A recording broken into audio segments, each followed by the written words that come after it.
श्री स्वामी चरित्र सारामृत अध्याय 13वा। श्री गजाननाला नमस्कार असो। आतापर्यंत या श्री स्वामी समर्थांच्या चरित्रात 12 अध्याय पूर्ण झाले आहेत। श्रीपाद भट्टाने बाळप्पास घालवून देण्यासाठी कपटाने प्रयत्न केले, पण ते सर्व प्रयत्न व्यर्थ गेले। श्री स्वामी समर्थांची पूर्ण कृपा बाळप्पांवर झाली आहे हे लक्षात आल्यावर सोळप्पा मनात निराश झाला।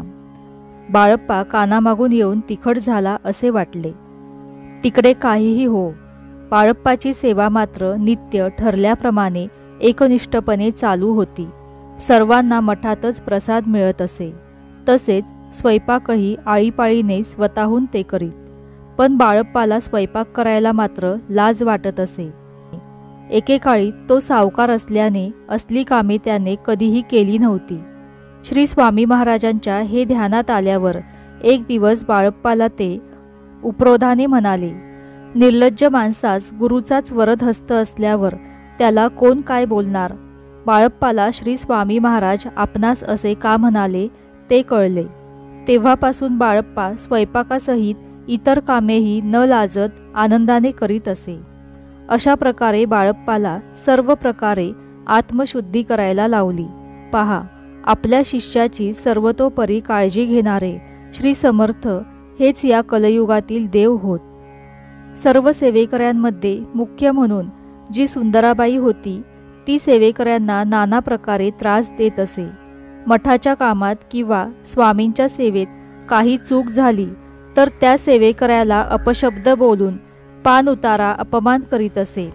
पण सेवेकऱ्यांमध्ये बाळप्पा मात्र तिचा विश्वासू माणूस होता, त्याला कधीही ती त्रास देत नसे। एकदा मध्यरात्री श्री स्वामींना लघुशंका आली, तेव्हा त्यांनी बाळप्पास उठवले। बाळप्पांनी श्री स्वामी समर्थांचा हात धरून बाहेर नेले।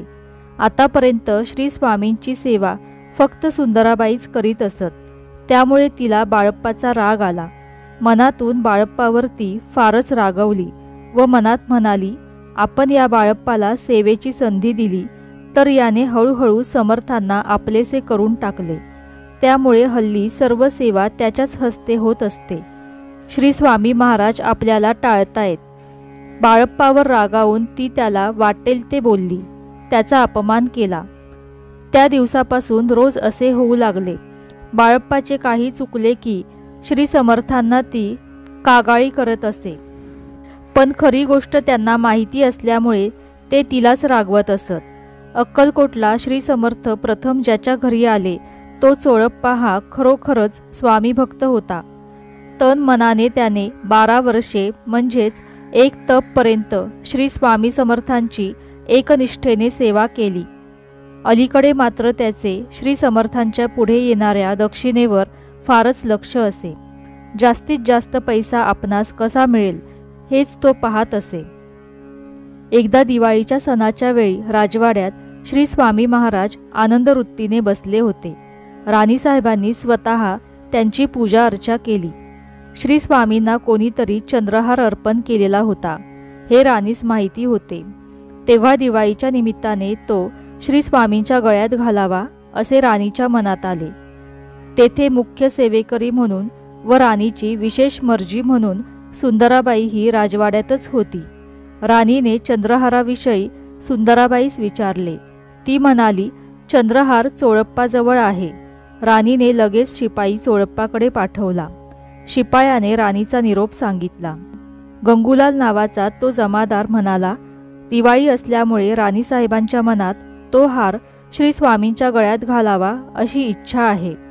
चोळप्पा त्याला म्हणाला, हार मजजवळ नसून तो बाळप्पाकडे आहे, तुम्ही तो त्याच्याकडून मागून घ्या। वास्तविक पाहता चोळप्पानेच बाळप्पाकडे तो हार जपून ठेवण्यासाठी दिला होता। चोळप्पाने असे सांगितल्यावर गंगूलाल जमादार बाळप्पाजवळ येऊन हार मागू लागला।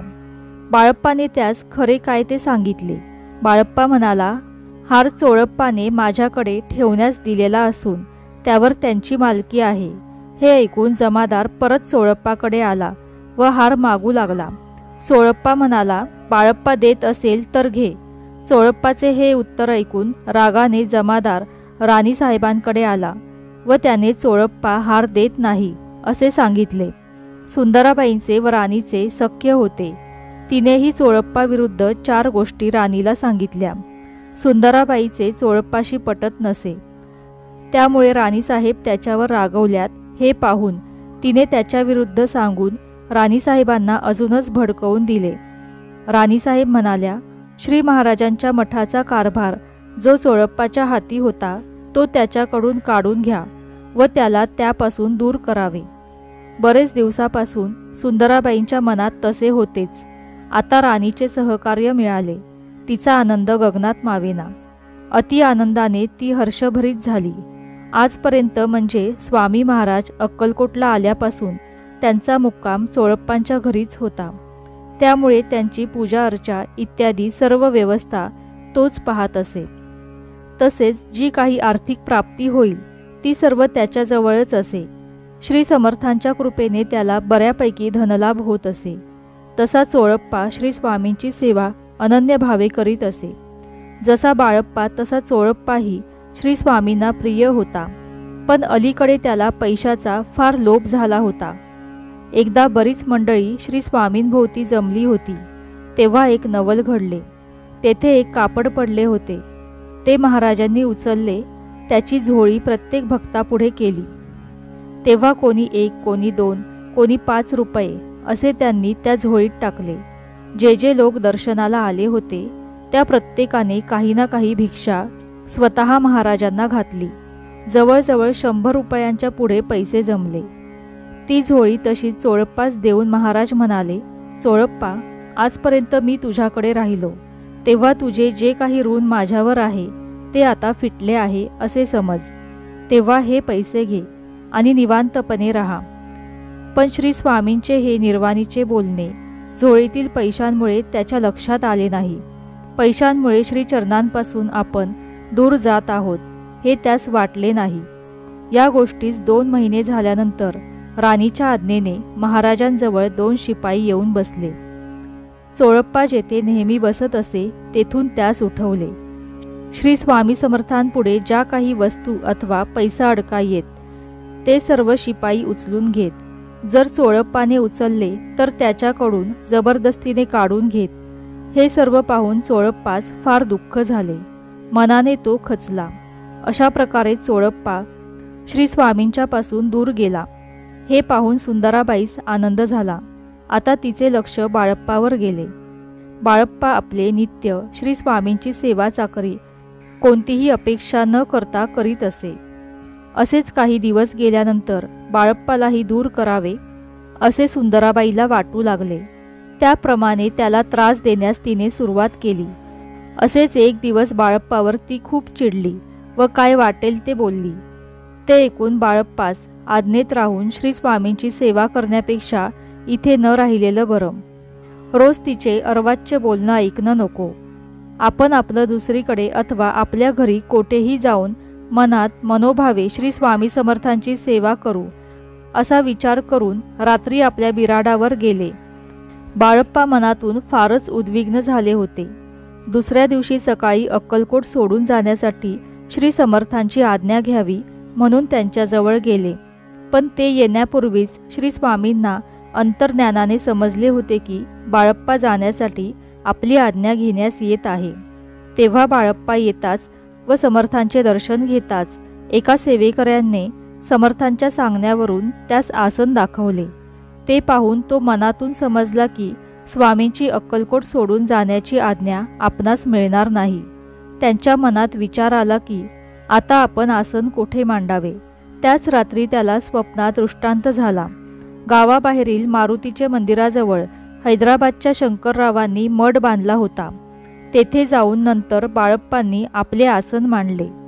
श्री स्वामी समर्थ या षडाक्षरी मंत्राचा ते तेथे बसून जप करीत. रोज एक वेळ श्री समर्थांच्या दर्शनास येत. जो जप करीत तो लिहून ठेवत.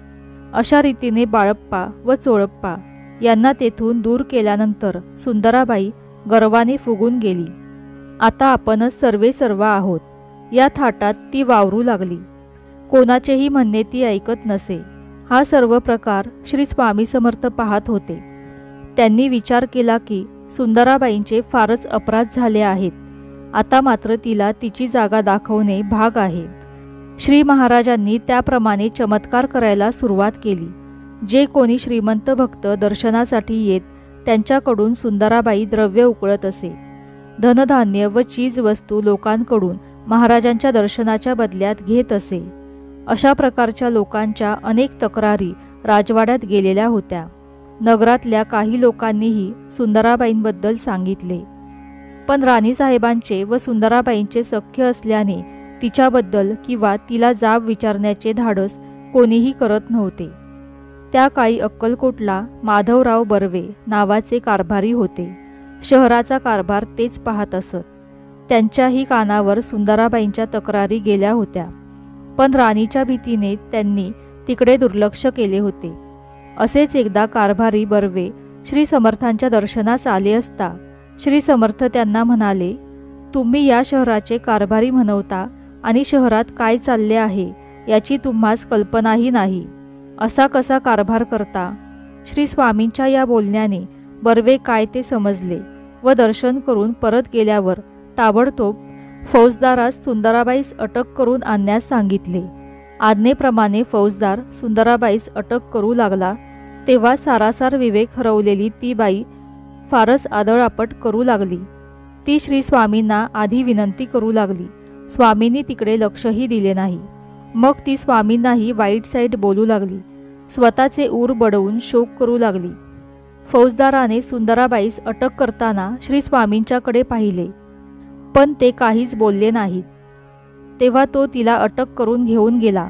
अशा प्रकारे सुंदराबाईंच्या कारकिर्दीचा शेवट झाला. पहा दैव कसे विचित्र. श्री स्वामी एकेकाळी तिच्या आज्ञेत राहत असत, पण हा शेवट तिच्याच कुकर्माने झाला. श्री स्वामी सेवेची पापविनाशी गंगा तिला लाभली होती, पण दुर्दैवाने तिला त्याचा फायदा घेता आला नाही. राजेसाहेबांनी नंतर स्वतः पंच नेमून श्री स्वामींच्या सेवेची व्यवस्था केली. पंचांनी बाळप्पास बोलावून श्री स्वामींची पूजा आरती व इतर सेवेची व्यवस्था पाहण्यास सांगितले. त्यांना ते पगार देण्याविषयी म्हणाले, पण बाळप्पांनी त्यांना स्पष्ट सांगितले की मी पैशाचा लोभी नाही. मी स्वामींची सेवा अनन्य भावाने करीत जाईन. तुम्ही माझी काळजी करू नये. बाळप्पाचा जपाचा हिशोब एके दिवशी श्री स्वामींनी अंतर्ज्ञानाने पाहून तो ठराविक पूर्ण झाल्यावर त्याने उद्यापनही एका भक्तास सांगून करवून घेतले. बाळप्पांनी एक तपपर्यंत श्री स्वामी समर्थांची चाकरी निष्काम कर्मयोग्याप्रमाणे केली. त्यामुळे ते श्री स्वामींचे लाडके शिष्य झाले. बाळप्पांनी ज्यासाठी बायको मुले घरदार यांचा त्याग केला ती गोष्ट म्हणजे सद्गुरूची प्राप्ती अखेर त्यांना झाली व त्यांच्या जीवनाचे सार्थक झाले. श्री समर्थांचे जे जे भक्त झाले त्यात सर्वात श्रेष्ठ बाळप्पा होत. श्री स्वामींचेही त्यांच्यावर तसेच प्रेम होत.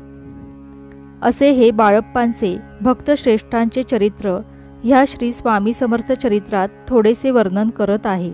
सद्गुरू प्राप्तीची आसक्ती व त्यासाठी केलेला दृढ निश्चय, सोसलेले कष्ट हे एक समर्पित जीवनाचे व निरीच्छ भक्ताचेच उदाहरण आहे. कोणत्याही प्रकारची दांभिकता त्यांनी केली नाही. सद्भावाने जे स्वामी समर्थांना शरण जातात त्यांच्यावर श्री समर्थ नक्कीच कृपादृष्टी करतात. पण दांभिकता श्री स्वामी समर्थांना आवडत नाही व त्यामुळे श्री स्वामी समर्थ अशा लोकांकडे वळूनही पाहत नाहीत. पुढील अध्यायात श्री स्वामी समर्थांची भक्ती कशा प्रकारे केली पाहिजे हे सांगितले आहे. त्याप्रमाणे हे भक्तगण हो, तुम्ही तसेच करा.